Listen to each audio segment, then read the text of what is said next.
Hola, hola, ¿cómo están todos? Espero que muy bien. Para aquellos que no lo saben, mi nombre es Erika. Les doy la bienvenida acá a nuestro canal de YouTube, Book Lovers ARG. ARG por Argentina. Yo soy de Argentina, de Buenos Aires. Y bueno, un saludo enorme a todos aquellos que vienen continuamente a ver los videos que voy subiendo. El día de hoy les quiero hablar de uno de mis escritores favoritos. Es William Shakespeare. Y les cuento un poco cómo llegué a él.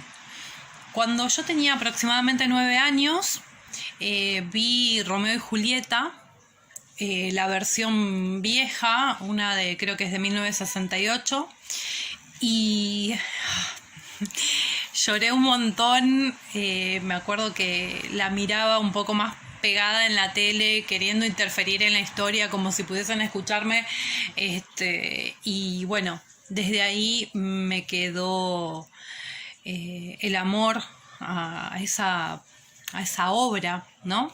Entonces, a medida que fui creciendo, fui tratando de averiguar sobre él y volví a Shakespeare cuando tenía 15, que encontré un libro en mi casa, el libro de Hamlet, de una edición de Salvat, que era una colección de libritos de colores donde habían varios clásicos. Y lo leí, me encantó. También lloré un montón. Soy bastante llorona igualmente. Soy de llorar bastante. Y bueno, igualmente Hamlet me generó varias sensaciones. Por momentos tenía enojo.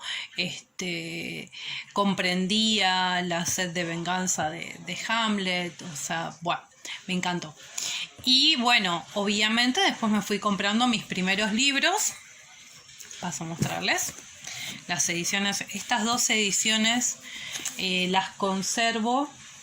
Acá tengo Otelo, El Moro de Venecia y la tragedia de Romeo y Julieta. Está rotito así como lo ven. Este lo había comprado con mi abuela en una librería de usados por el barrio de Once. Y bueno, creo que ambos libros, este me lo regaló mi abuela, me lo compró para mí, que está Tito Andrónico, Antonio y Cleopatra, Coroliano y Cimbelino. Y bueno, estos dos los guardo, estos dos ejemplares, más que nada por la nostalgia que me genera el recuerdo de haberlos comprado junto a ella y que sea un regalo de ella.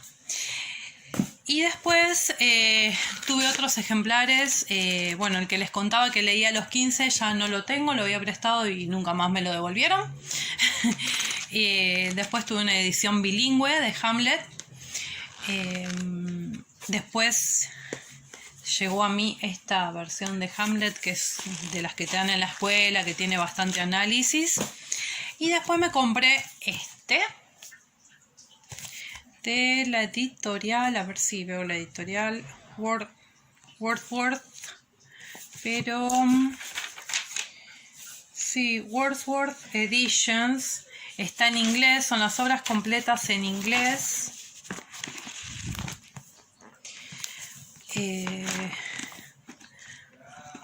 Todas en inglés no las leí porque no sé, o sea, mi inglés en su entonces no era tan avanzado y tampoco lo es ahora.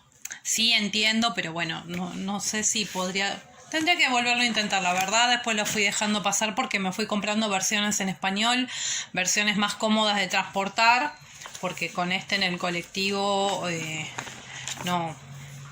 no iba mucho que digamos. Y las más recientes que tengo son estas, que son de la editorial Gredos. A ver si podemos focalizar un poco ahí.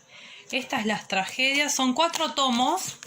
Tienen, como pueden ver, una sobrecubierta donde nos dan datos de Shakespeare, y así quedaría sin la sobrecubierta. Se lo estoy sacando el primer tomo con la firma de él. De las tragedias tenemos Tito Andrónico, Romeo y Julieta, Julio César, Hamlet, Otelo, El Moro de Venecia, Timón de Atenas, El Rey Lear, Macbeth, Antonio y Cleopatra, Coroliano. Después tenemos en el tomo 2, las comedias.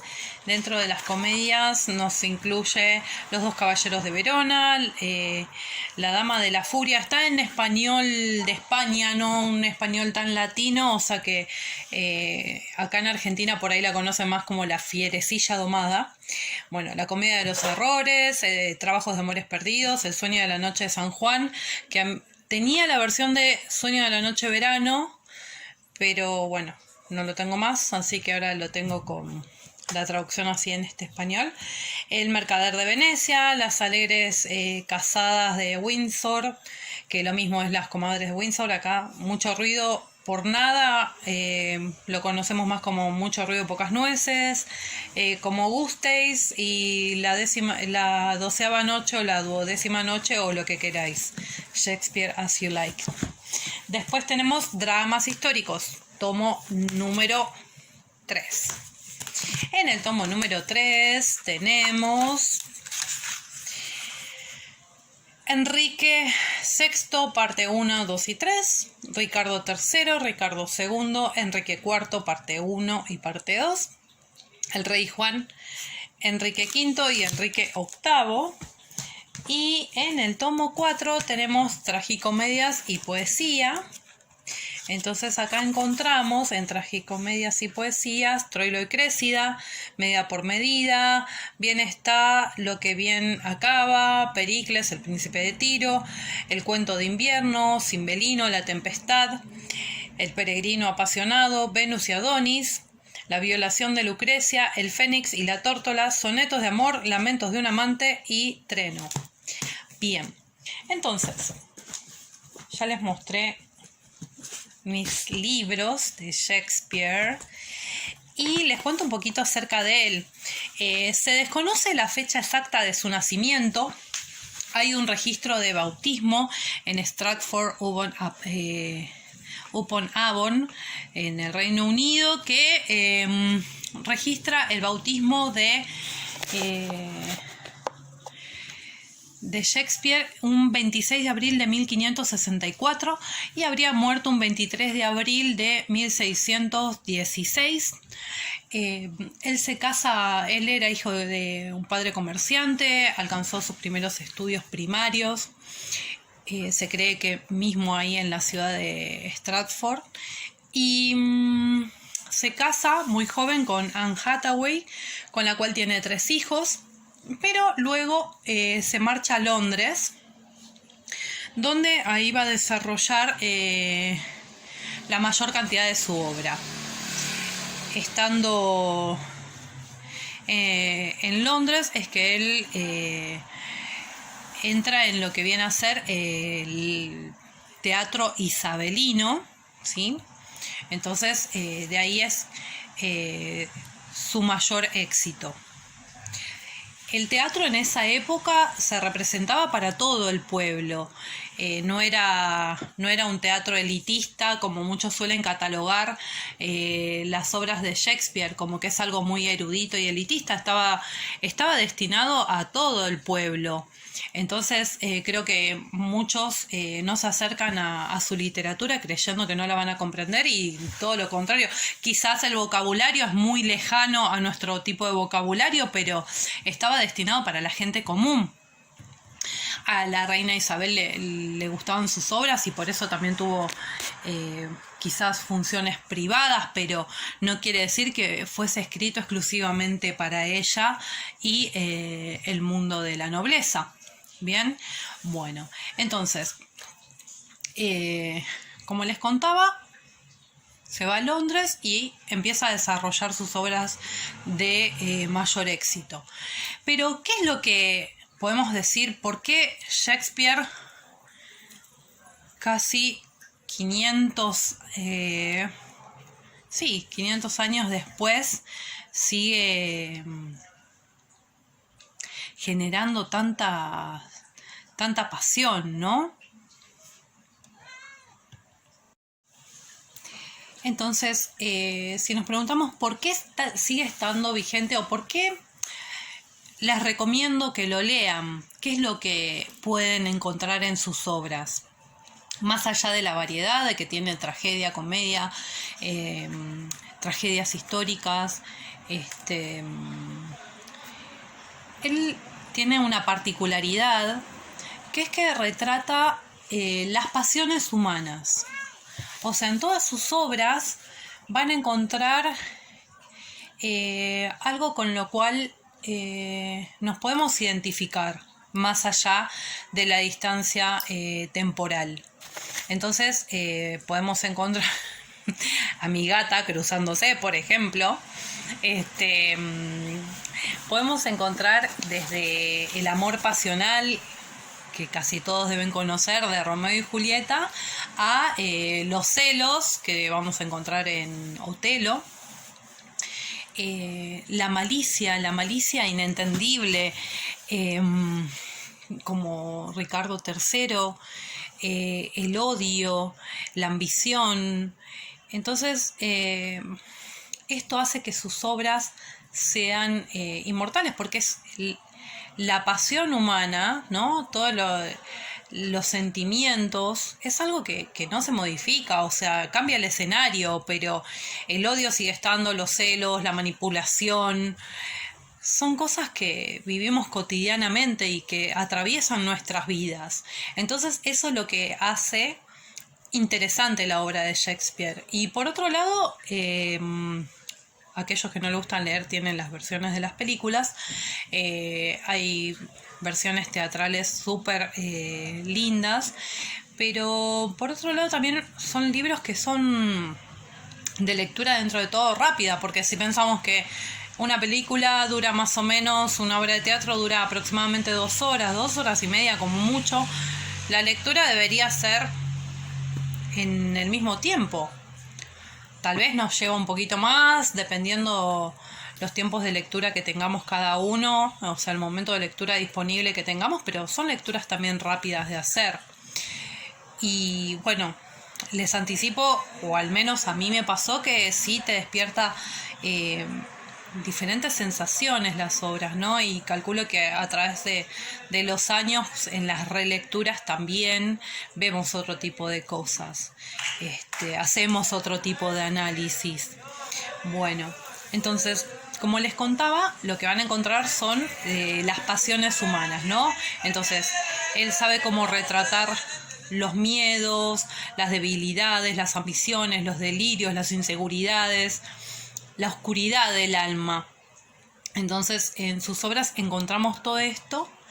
Y una particularidad que me acuerdo que lo habíamos conversado también en el profesorado, es que hacía tiempo que no se representaban obras teatrales, porque en la Edad Media, no sé si muchos saben, que eran más bien los trovadores los que iban de ciudad en ciudad, de pueblo en pueblo, relatando diferentes leyendas. Entonces, las últimas obras así teatrales se habían dado en Grecia, en el teatro griego. Y podemos también encontrar cierta relación. ¿Por qué? Porque los clásicos griegos, de los cuales haré un video más adelante, también retratan, ¿no? Desde pasiones humanas o conflictos cotidianos. Ahí tienen, el clásico que muchos deben conocer, o al menos deben saber de qué trata la historia de Edipo. También tenemos Antígona, quien se enfrenta, quien tiene un dilema entre confrontar a lo que es la ley divina y la ley del hombre, ¿no? Pero bueno, no voy a ahondar en Antígona ahora, vamos a seguir con Shakespeare. Más adelante haré un video de las obras griegas. Pero a lo que voy es que se empiezan a representar en los teatros. Las obras, también habían otros autores, o sea, estaba Marlowe, ¿sí? O sea, no es que solamente con Shakespeare. Pero en esta época vuelve el auge del teatro. Entonces, bien, les decía, se representaban sus obras para el alcance de todo el pueblo. Todas las personas podían asistir a él. Entonces, Shakespeare, para evitar conflictos políticos en sus obras, quizás hace un retrato de sociedades pasadas, pero con las problemáticas actuales. Y por eso le digo, paradójicamente las problemáticas no cambian con el tiempo, justamente cambian con el escenario, ¿no? Con la actualidad, pero no el dilema en sí. Entonces tenemos, por ejemplo, Hamlet está en Dinamarca, tenemos Venecia, el mercader de Venecia. Venecia era una ciudad-estado italiana de mucho peso, en la cual se refugiaban principalmente, bueno, todos los que eran perseguidos, principalmente el pueblo judío, que fue perseguido en la historia siempre, y era una época de conversión cristiana y eran muy juzgados, y justamente se refugiaban muchos en Venecia, que había sido en su momento una ciudad así perseguida, y ahora era un centro de poder bastante importante comercial. Y bueno, ahí se va a desarrollar el mercader de Venecia, justamente con Shylock. Después tenemos en Verona, también en Italia, Verona, Romeo y Julieta, ¿sí? Y bueno, yo les tenía ganas de contar un poco acerca de cada una de estas obras. Shakespeare, si bien se lo sitúa siempre en Londres, tiene un claro registro histórico de qué es lo que ocurría en cada región, ¿no? El poderío, el poderío que cada una tenía, las reglas sociales, ¿no? Por eso es que, por ejemplo, en Romeo y Julieta vemos las dos familias enemigas, los Montesco y los Capuleto, representaban a los poderes feudales, y en ese entonces Italia no estaba conformada como estado. Entonces el poder no residía en el rey, sino más bien en aquellas familias poderosas de las diferentes ciudades-estado, ¿sí? Entonces eso también son cuestiones para tener en cuenta. Y por ejemplo en Macbeth retrata también todo lo que era, se me está por caer el celular, todo lo que era la cacería de brujas. Entonces como que está muy a tono también con las problemáticas de su época en cuanto a lo político social.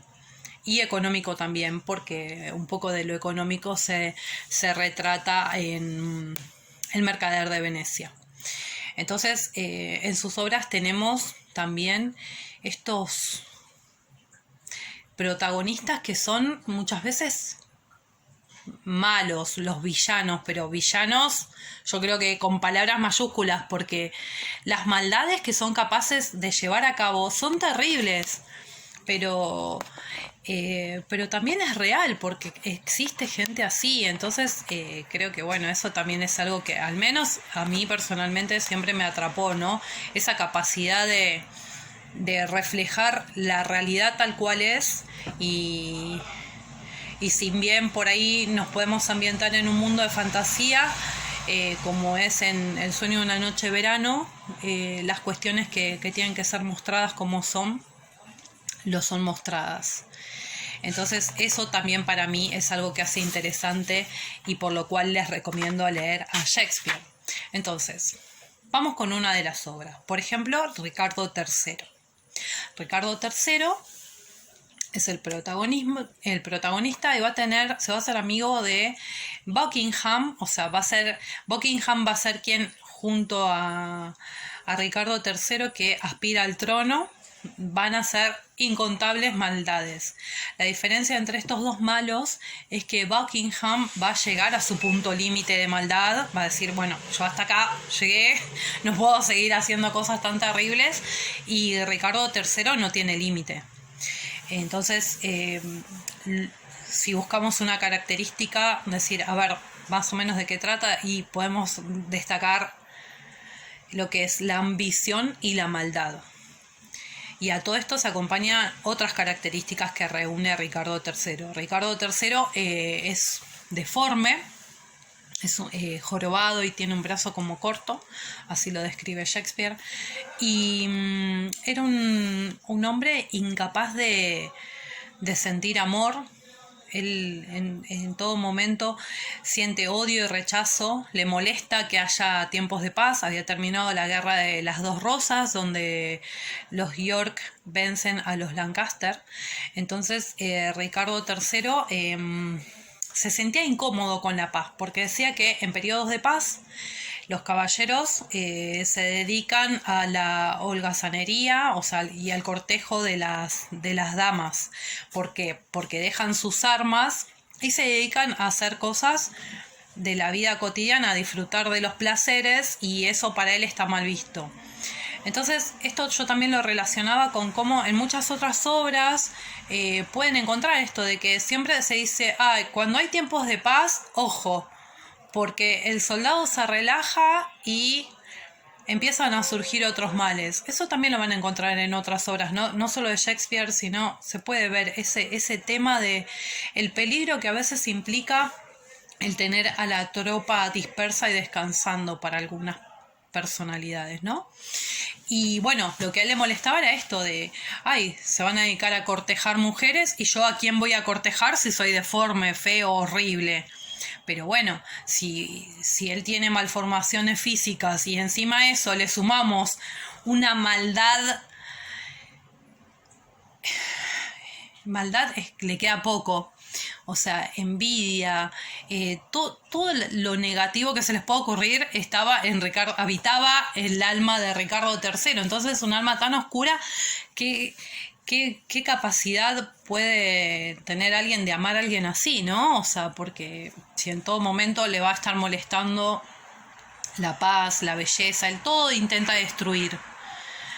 Desde para conseguir el trono a por la maldad pura de destruir a aquellos que son felices.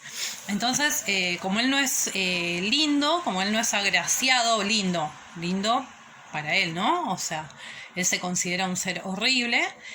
Y bueno, entonces tiene envidia de aquellos que pueden ser amados y se intenta, busca destruirlos en todo momento. Y él empieza a pergeñar un plan para tomar la corona. Y empieza a través de la superstición. El rey era muy supersticioso, entonces a partir de supersticiones le empieza a llenar la cabeza al rey de que hay complots en contra de él, que lo quieren destronar, que quieren desheredar a sus hijos. Y empieza a buscar relaciones así tipo místicas para que el rey se persiga. Entonces termina mandando a su hermano George a la Torre de Londres. Saben que llegabas a la Torre de Londres, salía sin cabeza seguramente. O con los pies por delante, como dice el dicho. Bueno, entonces, ¿qué pasa? La reina se da cuenta de la maldad y de qué era lo que buscaba Ricardo III. Entonces intenta exponerlo, pero lo que logra es todo lo contrario, porque Ricardo III era muy astuto. Entonces él logra hacerla parecer como una mujer que no estaba en sus cabales ante el resto de la corte. Entonces, si bien ella sabía y se daba cuenta cómo era él, no logra el cometido de que lo alejen del rey. El rey muere y Ricardo va a tomar el lugar. Trato de no... Creo que muchos saben de qué va la obra, o sea que si les hago spoiler alguno, por favor, perdón. Voy a tratar de contar hasta ahí para que no spoilearle a nadie la obra, que la lean, ¿no? Pero bueno, entonces, como les contaba, él logra hacerse con el reino. Le molestaba el tema de la paz, porque él decía que la guerra alisaba sus arrugas. Entonces, en todo momento estaba buscando el conflicto. ¿Y qué pasa? Él, bueno, como les conté, junto con Buckingham hacen un montón de maldades, ya las van a ir viendo a medida que lo lean, y él se fija en Lady Anne, a quien había matado a su padre y a su esposo, y la quiere convertir en su reina. Y claro, él había matado a su papá y a su esposo, o sea, ¿qué mujer va a querer estar con el asesino de su amado y de su padre? Entonces él le empieza a hacer creer a ella, le hace ver de que en realidad es culpa de ella. Porque es tan hermosa que bueno, yo me tuve que deshacer de ellos porque yo quería estar con vos y es tu belleza la que me llevó a la locura. Así que bueno, en fin. Entonces, bueno, así es que Ricardo, cuando él está cuando ya consigue la corona, él lo que va a tener va a ser pesadillas de todas las almas que él ha destruido, de todas las muertes que él generó y provocó y realizó, y se va a ver atormentado y perseguido, obviamente, por conspiraciones. Él, más allá de que las pudiese existir, él constantemente va a estar perseguido por esta misma razón de que aquel que las hace las teme, ¿no? O sea, él conspiró tanto para conseguir la corona que obviamente cuando él estaba en el trono va a tener miedo. Entonces, bueno, de ahí es la frase "mi reino por un caballo", que muchos deben haber escuchado. Y entonces nos quedamos con este de Ricardo III. Me tocan el timbre, ahora vengo. Bien, volví. Entonces, si resumimos a ciertas características de Ricardo III, pensamos en un ser que, incapaz de sentir amor, odia a todos. Que como no se quiere y se ve deforme, odia y combate y destruye a la belleza, ¿sí? Como no puede tener paz con él mismo, busca constantemente la guerra.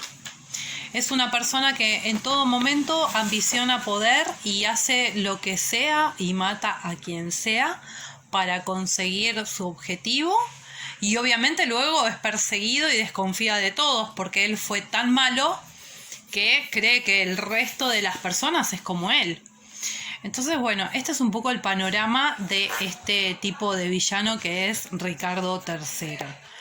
Ahora vamos con una villana malvada que es Lady Macbeth. Entonces tenemos a Lady Macbeth, quien escucha en un monólogo a su esposo, en un soliloquio, decir que él ambicionaba el poder, el reino.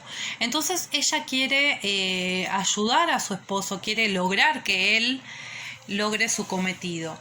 Y para ello se va a poner en contacto con las brujas. En ese entonces las brujas eran perseguidas, víctimas de la Inquisición y de la persecución tan grande que hubo de brujas. Y bueno, ella lo que va a solicitar es que transformen su alma, ¿no? O sea, ella quiere erradicar todo rastro de mujer, de característica femenina de su cuerpo, porque ella no quiere ser capaz de sentir nada más que odio. Entonces pide que le quiten la sexualidad para no sentir dulzura, pide que en lugar de que haya leche en sus pechos, haya hiel. Se va transformando poco a poco y con ella erradica de sí misma todo lo que sea amor, dulzura, compasión y deja que la gane el odio y la maldad. El problema de esto es que ese círculo vicioso que ella genera de odio y maldad la termina consumiendo, porque poco a poco se va terminando de matar a ella misma, ¿no? Porque quien a través del odio y la maldad va consiguiendo cosas, es una cadena, un círculo vicioso, ¿no? Porque cada vez somos capaces de mayores maldades producto del odio y la ambición. Entonces, bueno, en esta obra van a ver un poco eso, ¿no? La transformación a la cual ella llega a través de la bruja Hécate, y para conseguir o no, ya lo verán ustedes, para su esposo el reino. ¿Sí? Entonces, bueno, acá, ¿qué tenemos en la obra? Como les dije antes, odio, maldad y hasta dónde puede llegar uno para conseguir un objetivo, ¿no? ¿Qué seríamos capaces de hacer para conseguir algo para uno o para nuestro ser amado? Pero digo, si ella no quiere ser capaz de sentir nada más que odio, ¿hasta qué punto va a amar al marido, no? En fin, eso como para que lo puedan ir teniendo en cuenta para leer Macbeth, como les dije. Después nos encontramos con otra tragedia, producto de los celos principalmente. Ya muchos deben saber de qué estoy hablando. Estoy hablando de Otelo, el moro de Venecia. Otelo, a ver, acá tengo, ¿sí? Otelo es un rey que está casado con una mujer súper bondadosa, ingenua, amable, que está totalmente enamorada de él, que se llama Desdémona, y aparece un personaje muy astuto, este sería el malo, llamado Yago. Entonces, muchos destacan lo que es los celos, ¿no? Cómo los celos te llevan a cometer un crimen pasional. Pero para mí algo muy interesante a rescatar acá es todo la conspiración psicológica que hay. Y la conspiración psicológica viene por parte de Yago. Porque Yago es un ser que a través de las inseguridades y las debilidades de otros, y casi, no tanto como Ricardo III, pero él como que le va trabajando de a poquito a Otelo el tema de los celos. Otelo era muy poderoso y Yago se había dado cuenta que estaba profundamente enamorado de su mujer, y por ende el amor muchas veces es igual a debilidad. O sea, uno por el ser amado es capaz de muchas cosas. Entonces Yago se aprovecha del amor de Otelo para debilitarlo. Entonces, ¿qué hace? A través de bajarle, de trabajarle todo lo que es jugarle en contra de su ego, de su hombría, de decir, a ver, como Otelo tenía baja autoestima y le generó celos, va a estar más ocupado pensando en qué está haciendo su mujer que en ocuparse de sus negocios. Entonces, claro, él se acercaba a hablar con Desdémona y Yago, por ejemplo, se acercaba o mandaba a alguien a que le dé algo, y después le decía a Otelo, ¿viste? Ay, sí, pero se calla mucho, anda como muy oculta, o tiene este pañuelo. Le vi un pañuelo que le regaló fulano de tal, como que le va haciendo ese trabajo, lo que acá se diría comúnmente como hizo el trabajo fino para fomentar esos celos irracionales, porque hasta qué punto, ¿no? O sea, si uno ama a una persona y confía en ella, no debería dejarse ganar por los celos. Pero bueno, los celos justamente es como un dolor tan intenso que se ve que llega un punto en que te transforma de tal manera que sos incapaz de ver la realidad. Y Desdémona no tenía ni la menor idea de lo que estaban urdiendo atrás de esos detalles que por ahí le llegaban.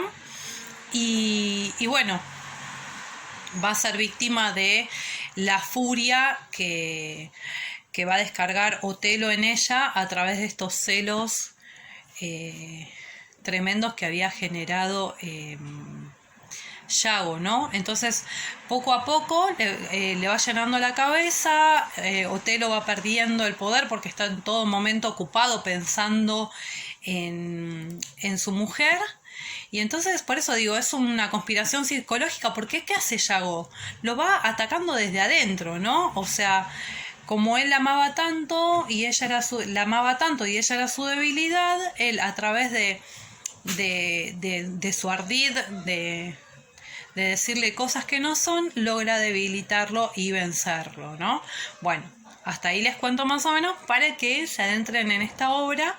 Y bueno, entonces tenemos por un lado los celos, ¿no? Y todo lo que, como también la baja autoestima, ¿no? Porque de repente Otelo, si hubiese estado seguro del mismo y seguro del amor que tenía hacia ella, yo creo que pero esto lo vemos más que nada en obras de esa época o de épocas pasadas, a veces la falta de comunicación también, ¿no? En las parejas eh, hacen que uno se deje ganar por algo tan irracional como son los celos.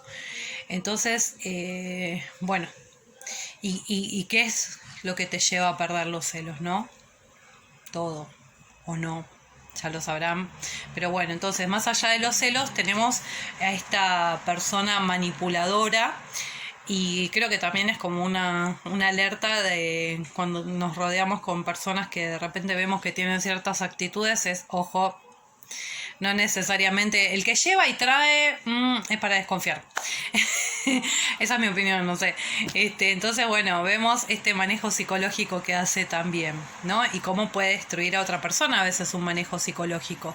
O sea, no necesariamente el malo es el que viene y te acuchilla o que hace algo muy puntual, sino hay otras formas de herirte y provocarte mal, como lo vemos en el caso de Yago con esta manipulación psicológica que termina haciendo.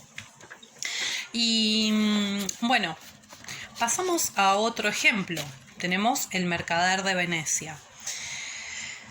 Venecia, como les había contado antes, era una ciudad-estado italiana con una gran concentración de poder en tanto lo económico y lo comercial. Y ahí se refugiaban muchos judíos que habían sido perseguidos porque, claro, pongámonos en contexto. En la Edad Media, ¿sí? La Edad Media en Europa, claro está, ¿no? Porque acá en América no había Edad Media, en tanto la hemos estudiado en las escuelas. En los países europeos, durante este periodo, eran de raíz muy fuerte católica, muchos de ellos. Entonces, ¿qué pasa? El cristianismo avanzaba y los judíos no habían sido ni nada más ni nada menos quienes habían entregado a Jesús.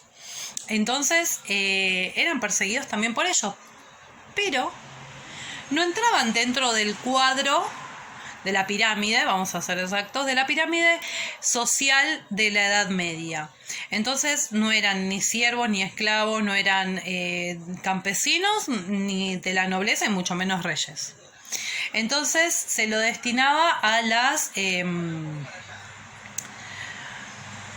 lo que serían las actividades marginales, como ser la usura. Entonces, en esa época también el capital se medía a través de la tierra, no del dinero en tanto moneda. Entonces, de ahí es que los judíos iban acumulando capital moneda.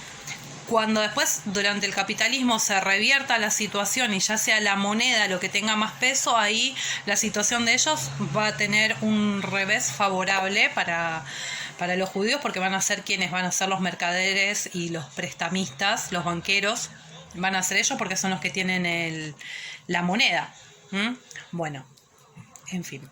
Entonces, acá lo que va a retratar Shakespeare, más allá de mostrarnos el por qué Shylock, que es el personaje, se siente tan discriminado, o sea, nos muestra todo lo que ellos venían sufriendo un poco, es la avaricia y el rencor. Pero este rencor y la avaricia, ¿por qué se generaban dentro de Shylock, no? Shylock, al ser un prestamista, le había otorgado dinero a un hombre para pagar unas deudas.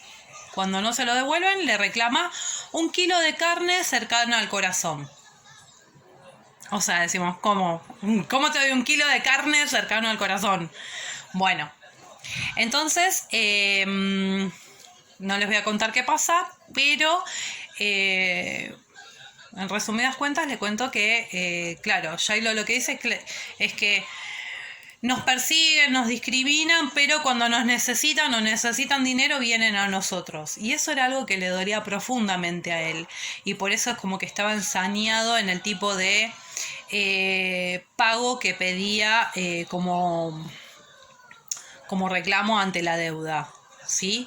Entonces está bueno para entender este tipo de cuestiones la obra de El mercader de Venecia. Y si seguimos en Italia, tenemos a uno de los más conocidos, que es Romeo y Julieta. Entonces, Romeo y Julieta, ¿qué es? Para muchos, el arquetipo del amor pasional, el amor, ese primer amor, ¿no?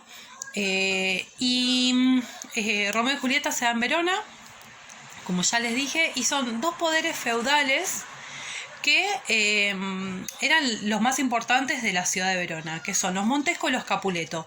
Ellos estaban enemistados, un odio irracional que no...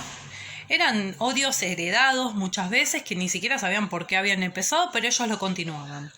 En una fiesta que dan los Capuletos, llega Romeo, que estaba disfrazado porque era una fiesta de disfraces, y se enamora perdidamente de Julieta. Si lo vemos con ojos actuales, muchos pueden decir, ay, bueno, pero eran adolescentes, ese primer amor, el amor a primera vista no existe. No sé. Para mí, algunas personas sí realmente se enamoran. Es esa obnubilación, ¿no? Obviamente, porque después uno va conociendo y se termina enamorando más o no, pero hay un enamoramiento a primera vista. Cuando alguien ve a una persona y no puede quitársela de la cabeza, no necesariamente es una obsesión o decir, ay, no, pero no sabe lo que es el amor. Primero que estamos hablando de una sociedad de hace 500 años. Entonces no podemos analizarlo al 100% con la concepción del amor que tenemos hoy en día. Me parece que eso está bueno tenerlo en cuenta al momento de leer obras de años pasados, ¿no? Contextualizar en qué momento se escribe la obra para entender también el tema de las edades, qué es lo que se buscaba, cómo se daban esas relaciones. Entonces, tenemos estas dos familias enemistadas. El príncipe no lograba aplacar la furia de ellos. Sus hijos se enamoran y de ahí sale esa frase: mi único amor nace de mi único odio, ¿no? Cuando caen en cuenta de quién era el otro. Pero aún así, ellos estaban decididos a estar juntos, se casan. Creo que esta historia la conocen todos, no creo que ir a spoilear a nadie la historia de Romeo y Julieta.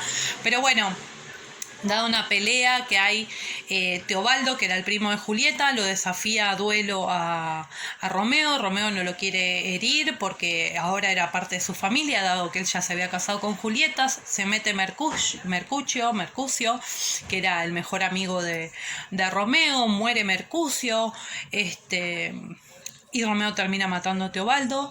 Por ende lo destierran. Y el destierro en aquella época era como la muerte, porque más allá de tu ciudad-estado no había nada. No había nada, entre comillas, ¿no? O sea, podría haber sido a otro lugar, podemos pensar. Pero bueno, significaba la muerte. Muchos sabrán que el cura había hecho una especie de pócima con la cual Julieta iba a aparecer muerta, pero en realidad no iba a estarlo. Entonces Romeo tenía que volver a los... creo que eran 48 horas, y buscarla, y iban a poder ser felices en otro lugar. El mensajero no llega con el mensaje, se cruzan y Romeo la ve muerta y se da muerte junto a ella. Ella despierta, lo ve a Romeo muerto y se suicida ella también. Entonces, la muerte de los enamorados conmueve a toda la ciudad y pone en evidencia hasta dónde te puede llevar el odio, ¿no? El odio entre familias, el no buscar una conciliación, hasta qué punto el odio es tan grande que también yo pensaba, ¿no? Uno no es capaz de ver qué es lo que es bueno para sus hijos, o sea, la furia, la irracionalidad. Entonces, bueno, creo que nos lleva a reflexionar muchas cosas esta obra. Y aparte la retratan tan lindo el amor, que entonces cuanto más lindo ves el amor, más terrible es la tragedia, ¿no? Más te llega el decir, pero ¿por qué? Bueno, como les contaba en un principio del video, cuando yo era chiquita y vi esa película, lloré tanto, sufrí tanto, y después la otra versión que vi la vi con mi hermana, que es la de que está Romeo y Julieta, que está Leonardo DiCaprio. A mí me gustó y nada, me pareció re linda. Pero bueno, creo que está muy bueno para que lo lean. Entonces, bueno, creo que es una obra que vale la pena leerla y algo que tenemos que tener en cuenta que muchas veces ante la polaridad, el amor no reconoce fronteras, ¿no? O sea, no reconoce fronteras, no reconoce bandos, no reconoce enemistades. Y, y está bueno tenerlo en cuenta porque justamente estos padres, por no poner un freno a ese odio irracional, a esa división absurda de poder, terminan llevándose la vida y el futuro de sus propias familias, ¿no? Bueno, y en cuanto a familias, ya que estamos hablando de familias, vamos con uno de los clásicos también, que es Hamlet. Hamlet, príncipe de Dinamarca, como les conté antes, también ese lo leí a los 15 y claro, empezás a leer y ves que apareció un fantasma, pim, pim, y te enterás que es el papá de Hamlet y él le va a contar cómo muere. Hamlet es una historia de venganza. Y como la venganza, algunos dicen que lo han retratado a Hamlet como uno de los villanos de Shakespeare. Y en realidad no es que él es un villano, que es un malo al estilo Yago, al estilo Ricardo III, Macbeth.